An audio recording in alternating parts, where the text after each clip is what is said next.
Hey folks, welcome to this week's edition of Shop Talk. I'm Riley Bowman, your host of the Concealed Carry Podcast too. So today we're going to be talking about, what are we talking about today? Let's talk about mistakes people make sometimes when wearing holsters. How about that, huh? So, we'll give you all a minute to check in. Hey Cammie, thanks for watching. I've got LaserX software set up here on my laptop. And of course that's running through a webcam on the tripod over there, set up with those targets. We'll do a little bit of dry fire. Happy Monday. Hey Tris, Melanie, thank you for joining. Mitch. It's nice to have Mitch check in from time to time. Hey Jared, welcome. David. I've got some goodies on the table here. Let's see here. So I've got I have an alien gear holster. Check that out, huh? Some of you will be excited about that. This is a P365. I've removed the firing pin, striker, assembly, whatever. So it's safe, cannot be fired. Got a Glock 19 with cool fire trainer installed. Got another holster here for the 365, spare mag for the 19, and some gas for the cool fire trainer. Yo, what's up? Let's see. David says he still hasn't received his t-shirt. David, I'll go check on that, okay? As soon as I get offline here.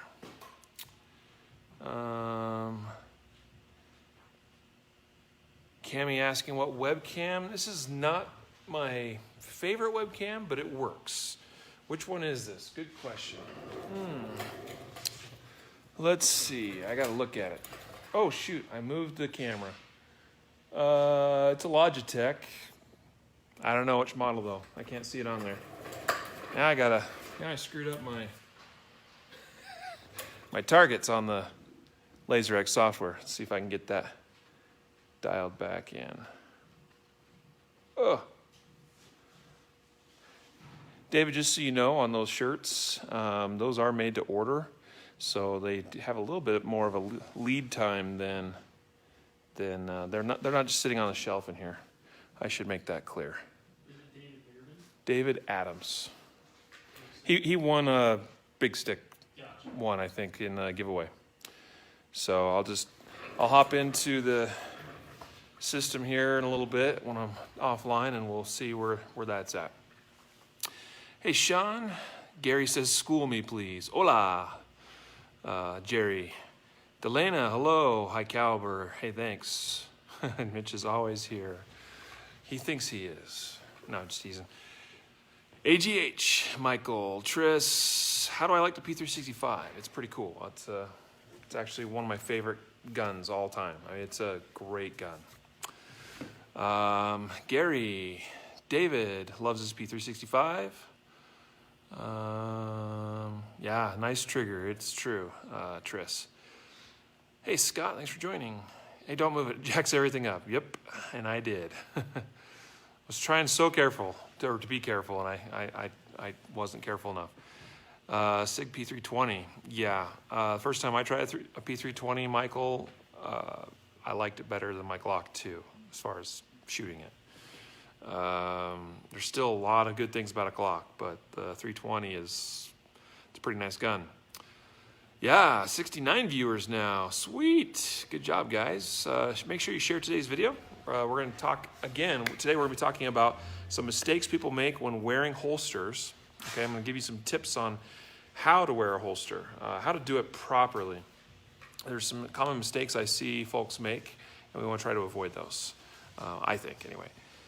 So there you go, Sean. That's what we got in store, and then we'll do some dry fire. I'll just because we might as well get reps in on the dry fire side of things too, right? So if you're at home or work or and by work I mean like you own the place or you have permission to do this sort of thing. If you're in a place where you can do this and you want to join me for some dry fire drills, then let's do it together. Matthew asks how I like in the AG appendix holster. You see this is not the appendix one. I like it okay. It's the comfort on it's muy bueno. It's very comfortable for an appendix holster, especially on a small gun like the 365. But it has the same challenges that many other appendix holsters do for small guns. And maybe I'll talk about that a little bit more when I talk about mistakes people make when wearing a holster. How about that? Matthew's entered to win a P320X in a giveaway. That's cool. All right, so let's get into it. Sorry, I'm just trying to make sure. Yep, cool. Michael's using his cert at work right now. Awesome. I've got my cert pistol right here as well. And I am wearing this in a custom holster that I made and appendix. Okay, I've got a tourniquet there today, and I've got a spare mag. Although this is a cert spare mag. And how I've got all this writing up there, I'm actually using a Flex, which is a product made by Filster. And it's pretty cool because you can mount a bunch of different things on there together with your holster and wear it all up front. So, Sean, what is your favorite holster? My holster. The custom one I just mentioned. So, crap. I forgot to switch the video horizontally. And I just discovered that setting like 2 weeks ago. But I don't know if can I do it on the fly? Let's try it on the fly. Should we try that? Is that even, maybe it is. Boom, hey. Sorry about that. Thanks for the reminder, Sean. How do I get this stupid setting thing out of my way now? All right, there we go. Cool, so we're gonna talk about mistakes people make when wearing holsters.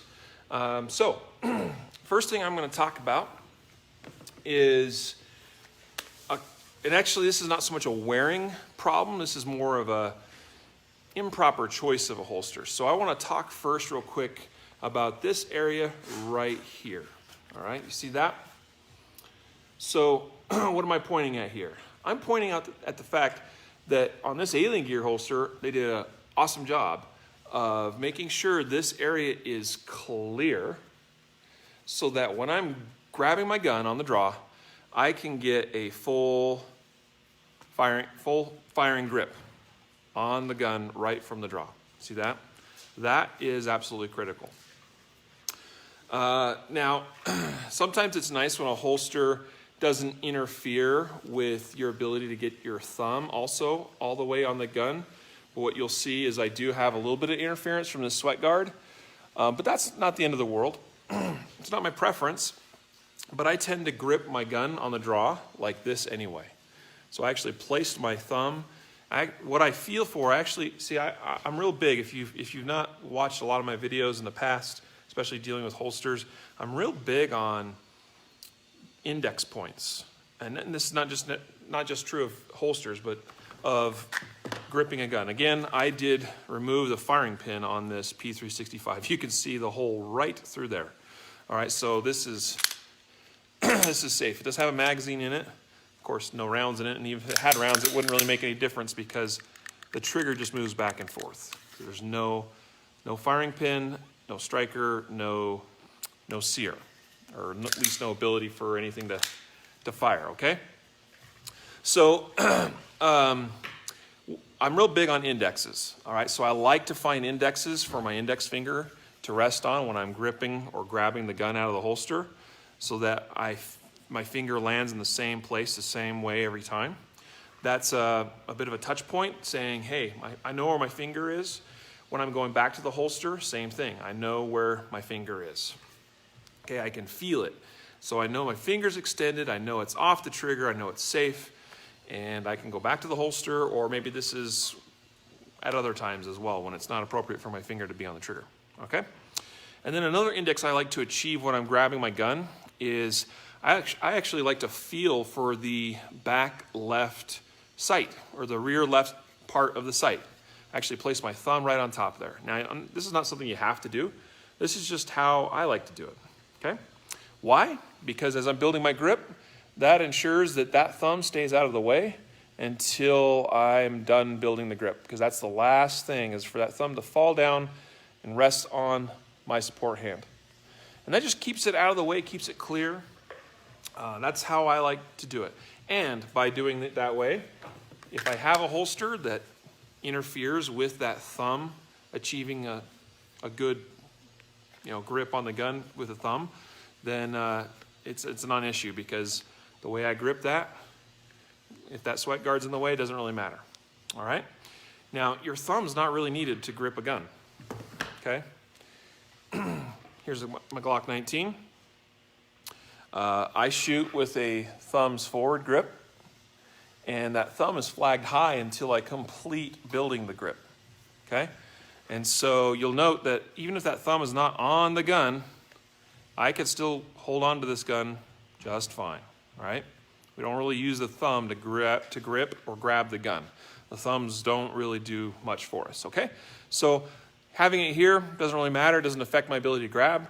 My fingers are, what's really important, what I'm getting at with this first mistake is I see holsters sometimes, actually fairly frequently, that don't give you that full ability to slip your fingers in there and get a full firing grip with those fingers. That is critical. Why? Why is that critical? It's critical because I don't want to pull that out of the holster and then immediately have to readjust my grip. That's a problem. All right? That's going to slow me down. It's going to make me less confident, and it's going to increase the possibility that I make a mistake as I'm drawing, building my grip, and presenting out to the target. So we want to, first and foremost, be able to achieve a full firing grip with those 3 fingers and the palm of the hand. Okay? Got that? All right, so that's the first big mistake. Don't use a holster that does not give you that clear area for those fingers. Now, the second mistake is closely related to that. Now, I'll take a quick look at some questions here. Make sure that I'm not missing anything. Hey, good crowd, folks. Over 100 now. By the way, stick around. I'm going to announce a special this week only offer. Okay, a special discount on some things. Okay, so stick around. I have notifications popping up on my phone. I have to swipe them out of the way sometimes. Okay, so I got the microphone right too. I don't choose the microphone, Sean. The phone chooses the microphone, and it's pretty lame. Yeah, I don't know why holster makers do that. Okay, so JM4. Yeah, so I've noticed this with some of the JM4 holsters, all right? And it kind of also depends on how well your gun fits the JM, because the JM4 is kind of, like, if I'm not mistaken, they've got different sizes that sort of, like one size will fit several different models of guns. And I've experienced that with some of the JM4s where, because the gun maybe is a little bit undersized for that holster, it really closes up this area because the gun sits really too deeply in, and then that really impacts your ability to get a good grip. So that's really important to make sure that, especially if it's kind of a universal fit holster, you need to make sure that the gun fits it well, all right? So you can get that, that good grip. It sounds like the mailman is here. Yeah, we hit 100 and now it's down to 85. What's up with that, folks? Come on back. All right, I mentioned something about being able to save money and people like bounced. All right, so let's see. I put my thumb over the back so the slide doesn't move when reholstering. That's fine, yeah. And actually on some guns, like if your gun has a hammer, then especially if you're carrying appendix, but really anytime, if you have a hammered gun and you place your thumb over the back of it to keep that hammer from going anywhere when you're reholstering, it's a really, really good thing to do. It's a good tip. There's the gadget, what do they call it? I just call it the gadget. There's a device that is made for Glocks that allows you to press your thumb on that and keep that striker from being able to release on a Glock when reholstering. I've tried it. It's fine. It's not a bad thing to do for a Glock. I found it actually really difficult for me to use effectively without having to change my grip really abnormally because I have this extended beaver tail. which I find to be more beneficial for me than the gadget. All right, let's see here. Golfer's grip. Okay, good stuff, guys. All right, so let's move on. Let's talk about the... Ron says he just got the Brave Response holster, not liking it inside the waist. I'm not sure why you wouldn't like it, because that's one of the most comfortable holsters I've ever tried. And I don't use the Brave Response holster on a daily basis, but I do use it regularly, particularly when I'm dressing down, if I'm going to the gym, if I'm going for a run. I love the Brave Response holster for that purpose, and it's crazy comfortable, okay? So I don't know what you're not liking about it. Yeah, it is good quality. It's made well. All right, so... All right. So let's move on to the next thing. It's kind of noisy around here because we're getting deliveries. In fact, speaking of which, those are Brave Response holsters arriving right now. Say hi to Sam. Sam working hard. Yeah, trying to. Cool. Cody asked about the gadget. Doesn't that make the Glock full auto? No, it is not a full auto sear. It just is there are aftermarket full auto sears that you replace that rear striker cover plate with that make it full auto, but that's not what I'm talking about. The gadget's something completely different. It's actually a hinged device that when you press it in with your thumb, it actually doesn't allow the striker to come back on, with a trigger press. It just keeps the striker from, it immobilizes the striker. All right, so the striker cannot be released, cannot fire, so that some people like that for reholstering purposes. It's not a bad thing at all. All right, so let's do a little bit of dry fire real quick. I've got the Laser X software here. See that? You like that? We talked about that in a previous shop talk. I'm not going to do anything specific here, other than this would be a good drill for you guys to try at home, okay, or at the range if you're able to. So I'm going to angle this down slightly. See if I can move the camera this way a little bit. All right, so you can see more of my waist. I'm going to scoot back. So this would be a drill to try. How many of you have practiced drawing from your holster while in the seated position? Now I'm doing appendix, obviously. This is true even if you were carrying traditional IWB at the 4 o'clock position or whatever, right? So it's still a good thing to practice from a seated position, all right? So how many of you have practiced that? Try it, okay? And practice it regularly, because many of us spend time seated. I spend time driving my vehicle. I may need to draw while seated. Or you work in a desk job, office environment, and maybe you'll have a situation you need to draw from a seated position.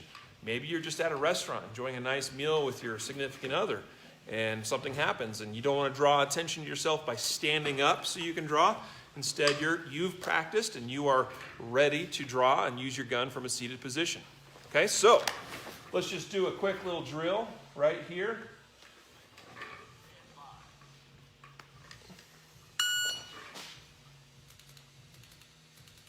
Not sure why it's not picking up my shots. It went beep, and I actually drew and then had to turn and orient to the target.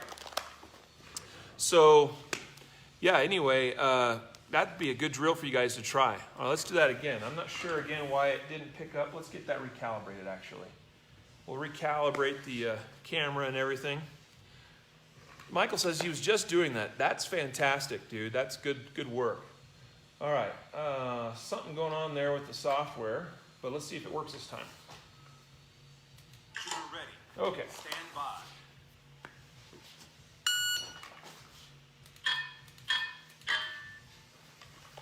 It only picked up half my shots, but that's okay. I think I'm having I think the lighting in here changed and the calibration is just not working right. Okay, so practice drawing from a holster while seated. It's a good thing to know and a good thing to practice, because I suspect a lot of shooters really don't practice it that much. We still need to be able to clear the garment. We still need to be able to get a good full firing grip on the gun. And we need to be able to present to our target and shoot effectively, potentially, from the seated position. Does that mean I have to stay seated? No. Does it mean that that I draw here and then stand, or that I draw and stand at the same time? I don't know. Depends on your situation. Depends on circumstances, depends on what's going on, depends on where your threat is, depends on where cover is, depends on a lot of things. But practice a bunch of different variations of drawing from a seated position and incorporate some of those different skills as well, as far as drawing while seated and shooting, drawing while seated while standing, okay? All of those things, okay? Dolores says she could do that all day. Nice. That's funny, Bill. And where am I carrying, or I guess you're asking me that. So anyway, I'm carrying 1 o'clock basically, right? You can see that here. Okay, so, all right, next mistake that is commonly made with shooters and carrying or wearing holsters. And that would be wearing the gun and the holster too low in the waist. What do I mean by that? Well, I'm going to use this piece of cardboard to kind of help demonstrate that. All right? Now, what I'm going to do here is I'm going to line up that cardboard with the tops of those belt loops. This is kind of representing my belt line, all right? So that's where my belt's going to go, that's where my belt's going to be, and the top of my pants. Okay? So you actually see, as of right now, this gun is sitting fairly high, and that's okay. You know, if that works for you, if that's comfortable, whatever, that's fine. Nothing wrong with actually being a little high. You can be probably too high to a point where maybe the gun it can affect concealability. It can also make the gun where it gets really top heavy and wants to kind of flip out of the holster, or the holster and the gun want to kind of lean outward from the body and from the belt because it's sitting too high. Balance is kind of important somewhat, especially if you're carrying an appendix carry or your holster only has 1 clip. This one has 2 clips and they're spread fairly wide apart. That actually helps considerably with balance. But anyway, you can see this is where my belt line would be, and that's going to work great because now I can get that full firing hand grip, right? So here's a mistake that is often made. Holsters that in the gun where they are worn and carried too low. I see this quite often. All right, so how often do I see this? Often enough that I'm really concerned for those people being able to access and draw their gun quickly. What is this going to look like? Well, I won't be able to get those fingers wrapped in and around the grip. I will not be able to get a full firing grip. Instead, folks that carry too low oftentimes will grip the gun with the fingers outside of the pant, outside the belt, outside the gun and the holster, and they'll sort of pinch it between the hand. They'll pull it out. I don't even know if I could do that with that cardboard. And they'll pull it out like this, and then they can wrap the fingers, and usually that results in a very poor grip, okay? I actually don't have this gun. Look at how this is angled. When we grip the firearm, it should be lined up straight with my arm, more like this, okay? Because then I'm a lot stronger. The recoil is going back into the arm, and it's not going sideways on the hand and on the wrist and causing some weird oscillation. We want that recoil to come straight back into the arm. So a lot of times when someone grips the gun from the holster like this and pulls it out and then just wraps the finger around, the gun won't be oriented very, that worked out a little bit better that way, but a lot of times I see it come out like this, okay? The other problem is this is not high up on the grip like it could be. Compare that to that.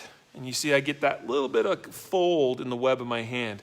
That tells me I'm putting a lot of, I've got good pressure where the gun is really kind of forced down into the hand. That's a nice high grip on that gun. See that? As opposed to this, which doesn't by itself look terrible, but it's not nearly as high on the gun and it's not as tight as that. Does that make sense? Now, depending on your gun design, depending on your hand and how fat that web is and stuff, you might need to be careful about getting some slide bite or whatever, all right? That's partly why on my Glock I have that extended beaver tail, because I tend to get such a high grip on a Glock that I get slide bite. That extended beaver tail helps alleviate that issue. But where possible, we want to get that hand as high up on the gun as possible, and that beaver tail of the gun buried into the hand. Now keep in mind that my thumb is flagged right now, but when I'm going to a two-handed grip, that thumb rests like so, and it would look like this, okay? Looks good, right? All right. So that's the second major mistake I see a lot of times with people carrying guns, is that the gun is carried too low in the pants or belt line.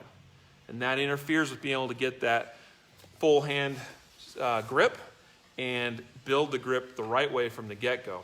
If you're ever drawing the gun from the holster where your fingers are like this because of a gripping issue with the holster or the pants or the belt interfering, then you need to change your setup.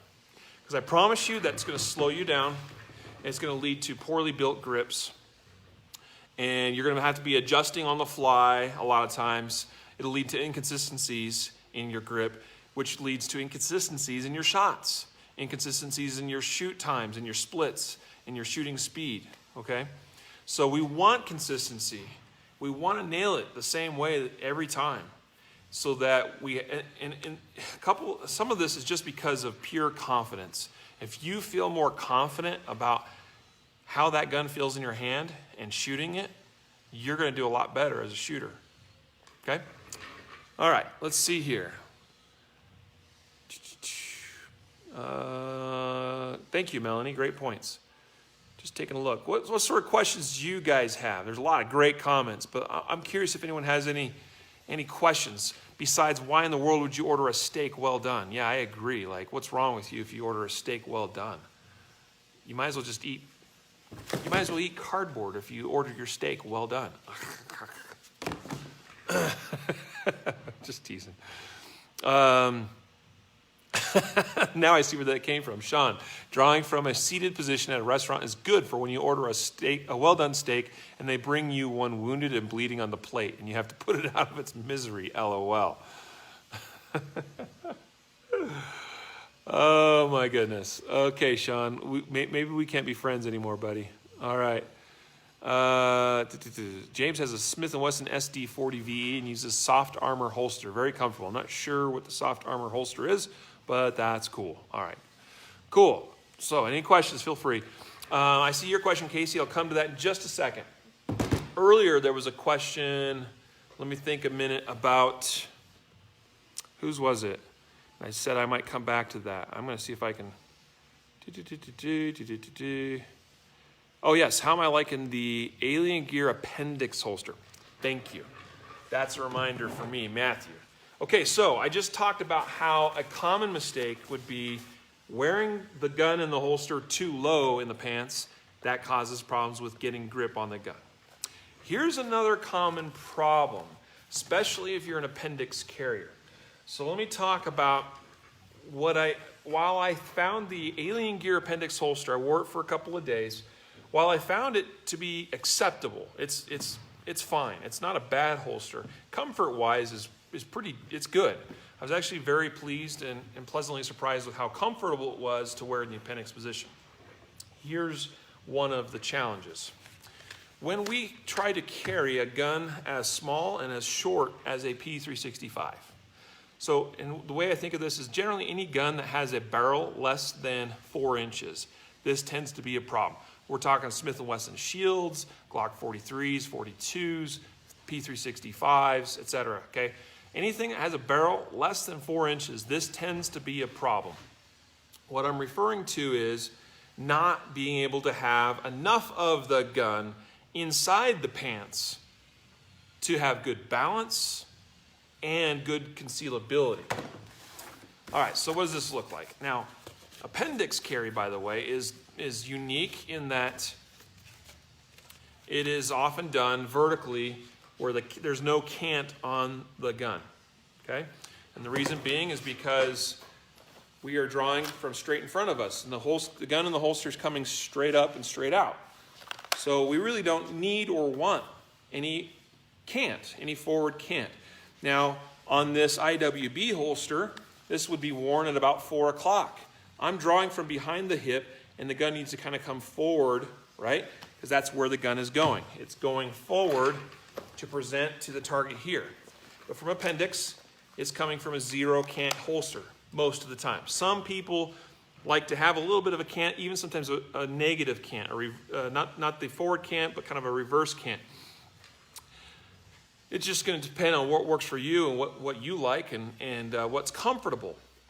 Now, a little bit of a caution here, because a lot of times we carry appendix with a zero cant setup. You see how this space gets reduced? So a lot of times an appendix holster, that trigger guard needs to sit a little bit higher to still achieve a really good firing grip on the gun, okay? Well, what happened when I moved the gun up, right? Because I'm going, why is this different, guys, between a forward cant and a zero cant? Look at a forward cant. The grip is angled forward, and we open that space up. So we have more of the gun tucked down into the waistband, okay? Probably about a little more like that. So we have more of that tucked into the waistband. The gun's going to be balanced a little bit better in the holster inside the waistband. It's not going to want to flop out quite as easily. But in appendix, we close that gap up. Now that's a problem. I just talked about how we don't want a holster where we can't get a full firing grip from the get-go. So that necessitates us raising that gun and holster up out of the pants just a little bit. Now I can get that full grip. Great. But what did I just do? I changed the balance of this gun sitting in the holster, sitting in the waistband. Then, if you have any sort of belly or rolls at all, then that gets further accentuated by the belly. And that's true almost of anybody. Even if you are pretty flat on the front, once you go to sit down, bend over or anything like that, like we all still pretty much generate rolls to some extent. Or the belly will push the gun out slightly. When we have a very small short-barreled gun in the appendix position, it doesn't take a lot for that to lean outward from the body, and that affects concealability. It also, for me, I can feel it doing that, and it affects my confidence a little bit, because I can tell my gun is not where I want it to be. It's not staying put where I put it, okay? And I know that it's going to be leaning out slightly. So I have a concealability issue. I have a confidence issue. It might mess up my draw slightly sometimes. Okay, so, and then further complicating things, we have less in the pants. We have things get out of balance a little bit. And a lot of times, sometimes those appendix holsters will only have one single clip. And that sometimes is not secure enough where the gun will start to tilt this way. Usually it doesn't go this way, it goes this way for a right-handed shooter, right? Okay, so it's gonna go like this with a single clip. Why? Because I have less of this gun inside the pants, so there's less stuff there, less leverage to hold things in place. So it wants to not only lean out, but also rotate this way, which further creates a grip issue. Okay, and sometimes I've even seen holsters where the clip is just not good enough and that holster will almost come out of the pants, whether it's this way or this way. All right, so short-barreled guns are really challenging sometimes to carry inside the waistband. We need balance, we need weight below the belt line, and we also need sometimes leverage. We need the length. So some holster manufacturers will make a holster, especially for these micro guns, where they intentionally make the holster longer than it needs to be, longer than the gun. Let me show you. Look at my P365 next to this gray gun's holster. I got to get this angled the right way. There we go. See that? This thing is a good inch or so longer than the gun. Why? Because it helps solve that leverage problem. Okay, so we actually force more length inside the waistband. A common complaint or question is, well, isn't that going to be less comfortable because now I have more stuff? I went to the micro gun because I wanted micro gun size, comfort, concealability, whatever. Now I'm making things longer and bigger than they need to be. Things get a little bit different and they change when you carry in the appendix position. Howard, stop muzzling your hand. Howard, sometimes I have to when I'm demonstrating things the way I am right now And if you missed it earlier, I do not have any firing pin, striker, or whatever inside there, okay? I made that clear in the very beginning because I knew I was going to have to do some weird stuff to be able to show you this. And so we made this gun completely incapable of firing anything, all right? Just want to make that clear. Elke says he likes the Tenacor holsters. Tenacor makes a great holster, and it's designed similarly to this Gray Guns one with this integrated wedge. It's a little bit different shape on the Tenacor, and they also extend the length of that holster for the appendix position. Okay, so they get it. All right, so that's part of the problem I have with the Alien Gear appendix holster is I don't get that extra length, and that's a problem sometimes in appendix. It would probably work fine for a Glock 19, but when we start getting under that 4-inch barrel length, then we start having problems. All right, does that make sense? So also, yes, Casey, I see your comment about the 2 loops or clips versus say like just one. I really prefer 2 loops or clips, just like this holster here has, okay? All right. I know there was another question here. What brand is the holster you just showed us that is longer? Diane, this is a Gray Guns holster. Filster is the original designer of this. Filster also sells this holster, but the version they sell only has 1 loop instead of the 2, like the Gray Guns version has. You can find it at grayguns.com. It's a good holster. I like it a lot. Okay. The integrated wedge helps push the gun, the top of the gun, back towards into the body. And then we have this claw here as well that helps twist that grip into the body as well. This conceals very well, very nicely. It's a very good holster. Well designed. Tenacor does the same thing. There's a few others that are similar. Yes, Elke, you're correct. Keeper's Concealment makes another holster too that, again, they artificially extend the length of it for, again, balance and leverage. Now, I have another theory about things. I think when we start getting into really small guns like this one, especially in the appendix position, that it can actually decrease comfort as opposed, like it seems counterintuitive. You would think that this gun would be less comfortable than this gun. But sometimes I think that's not the case. Part of the reason I think is because when we go smaller, we have this pressure, okay, from our body. We got the belt and the pants, and that's all being pinched in between there. And a smaller area means that pressure is over a smaller area. If we make the holster bigger or carry a bigger gun, then we actually spread that pressure out over a larger area. Now, we don't want to make holsters unnecessarily large, particularly in the width category, okay? Because the wider it gets, generally the more pressure we're going to also generate. But I find, weirdly enough, carrying this appendix to be less comfortable than carrying this appendix, all right? Now, that may not be true for everybody, but it's true for me. Now, the question from Casey was what again? I got to go up here. Less in the pants, Tris. Yeah. Casey, where was your question again? Yeah, Jared says he wishes the Alien Gear appendix was height adjustable. That's a great point. That's kind of what I find. Like, I think, okay, this Alien Gear holster here is a good holster. It works great. I actually like the fact that the trigger guard is completely covered all the way around, right? That's actually a really cool thing that Alien Gear did with the design of the shapeshift system. For IWB, this works great, all right? Are there better ones? Maybe, but this is a really affordable, great holster, and it gets the job done well, especially in the IWB position. For appendix, it's kind of one of those things where you take a holster that's primarily designed to be worn at 3 o'clock, 4 o'clock, 5 o'clock, okay, IWB or OWB on the waist, strong side, and then try to make something that converts it to appendix carry. It doesn't always work as well. Now, for you, it might work. And if I tested the Alien Gear in the appendix position with a bigger gun, with a longer barrel, it might work better. But for the 365, it's a bit of a challenge because of all the reasons I mentioned earlier.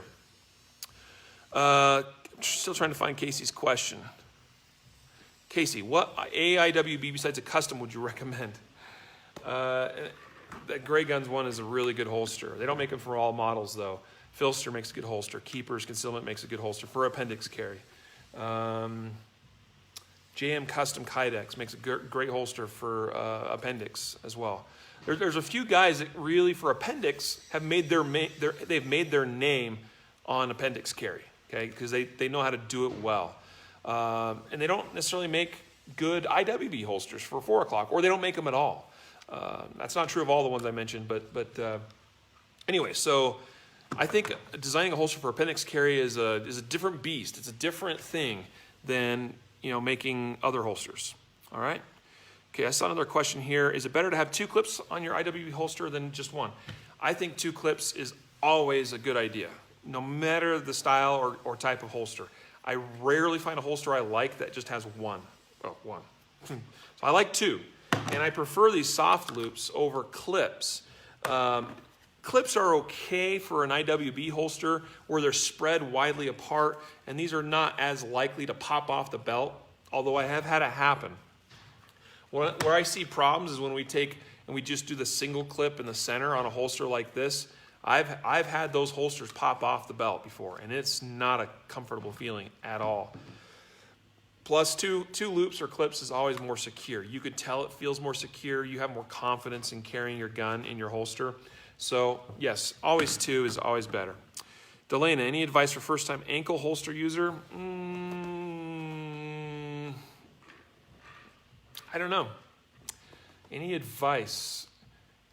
I'm not a big ankle holster guy. I'm probably the wrong guy to ask for advice.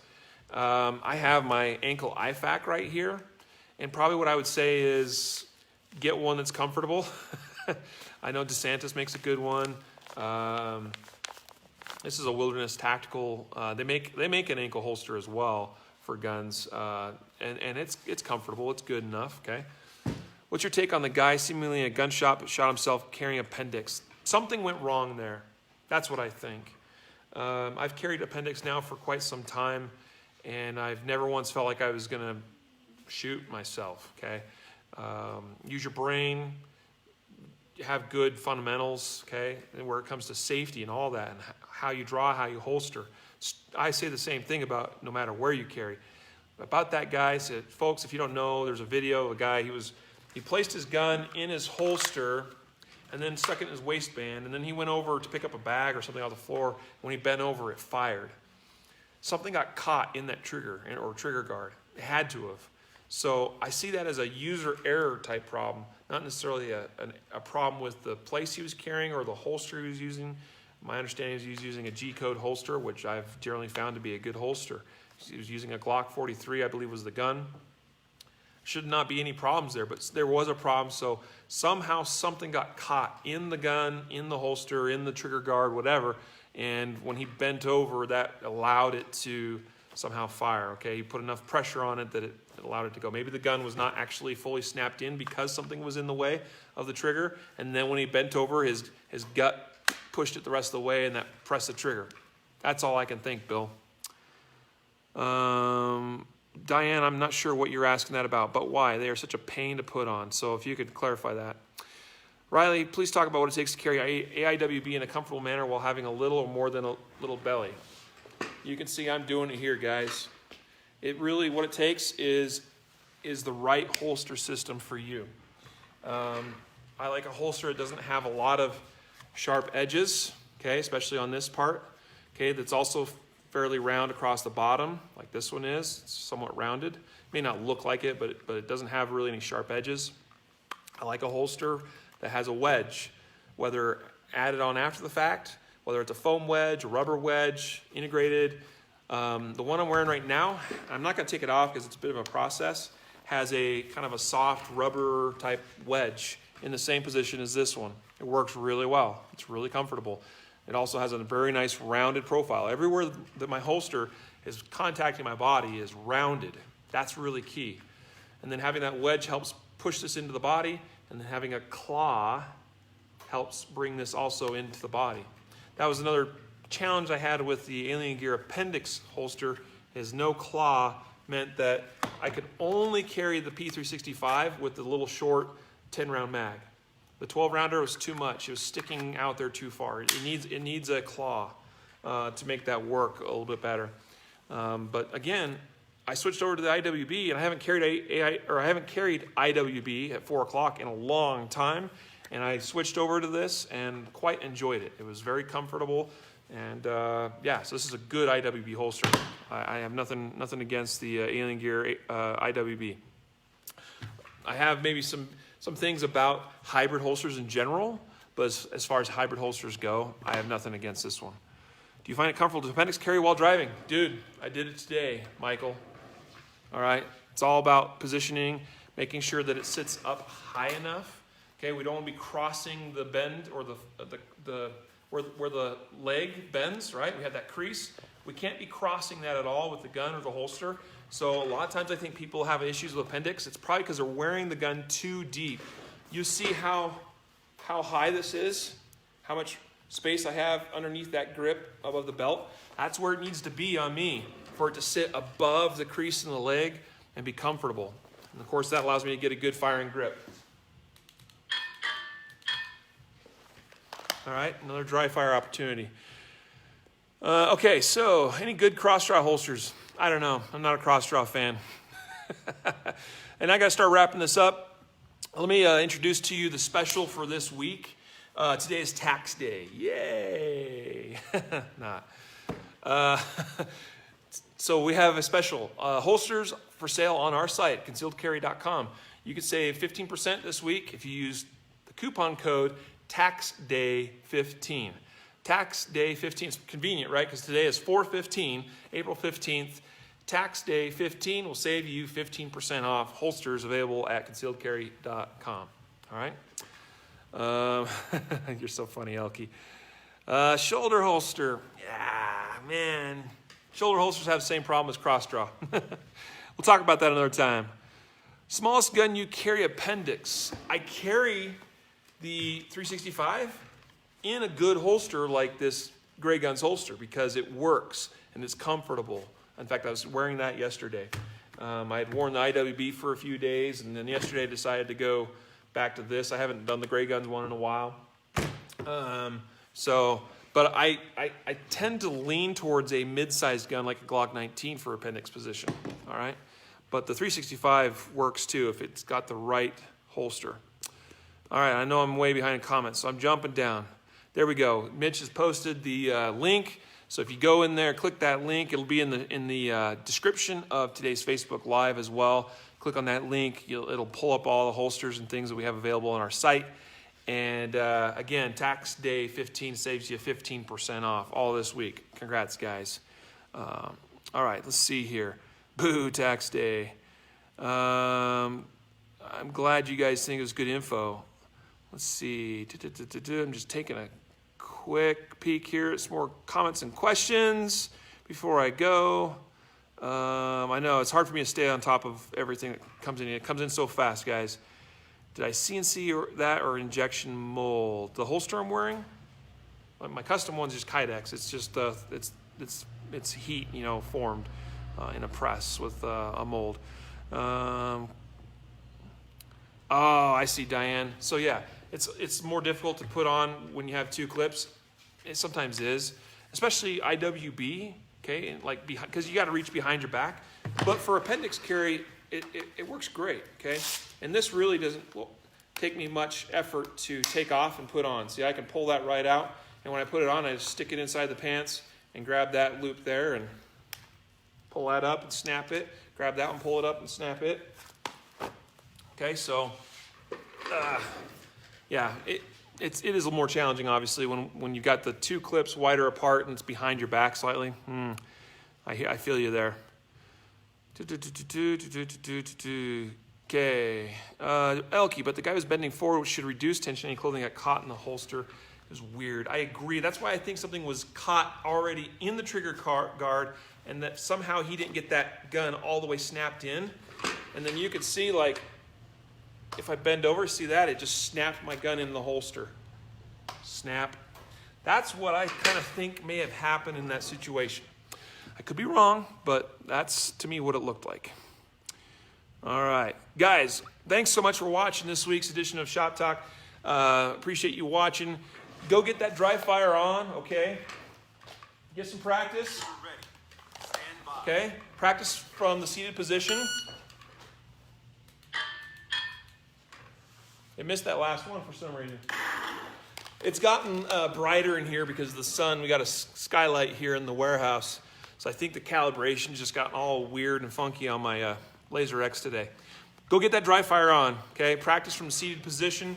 Practice from awkward positions, okay? Practice where you're seated like this, but your target's behind you. You might need to draw and step around so you can present to that threat, okay? Or if you have the ability to draw and turn in your chair and present to that threat, you might even go this way, okay? Just depending on the situation, right? Practice a lot of different things. Practice it in your vehicle. If you don't want to cause any disturbances in your neighborhood, hopefully you got a garage or a private place, you can park your vehicle, get a good SIRT pistol like this, okay? And sit in your vehicle and practice dry fire repetitions while seated in the vehicle. Practice working around your steering wheel. You got that steering wheel right here. You got to keep that gun in close to your body, okay? But then also be mindful that you don't muzzle your feet and your legs. That's a challenge in the vehicle. So we usually got to get that up high and also oriented somewhat level so that when we rotate, when we turn to address a threat, we are not muzzling ourselves. Lots of things to practice and work on, guys. So there you go. Again, save 15% this week, tax day 15 on holsters on concealedcarry.com. Guys, thanks so much. I appreciate you. We'll see you tomorrow with the podcast. Tomorrow, I think we got it nailed down. At least he said he's good to go. So I'll go ahead and announce it. Tomorrow, I'm going to have Rob Beckman on the podcast. And Rob is an instructor of ours in Cincinnati, Ohio. He's been with us for a long time now. He's a great guy. And he's been on the podcast before. And Rob is also starting a new podcast called the Firearm Trainers Podcast. So if you're a firearm instructor, you may want to check it out. Now, we don't know for sure when that's going to go live on iTunes. It's been submitted. It should be any day now. We were really hoping either today or tomorrow morning that the podcast will finally be approved by iTunes and it'll officially go live. But tomorrow, Rob Beckman and I will be on the podcast. Same time as usual, 12 p.m. Mountain Time, right here, Facebook Live. And we'll talk about his new podcast. And we'll probably talk about some instructor-type stuff. So tomorrow will be more instructor-like. And we may even talk about what it takes to become an instructor. In case those of you that have been watching the podcast or listening for a long time have any thoughts or inclinations about possibly becoming an instructor, I think it's a wonderful thing. We'll talk about that a little bit tomorrow. All right, guys? So with that, I bid you adieu. Take care, stay safe, get that practice in. Catch you later.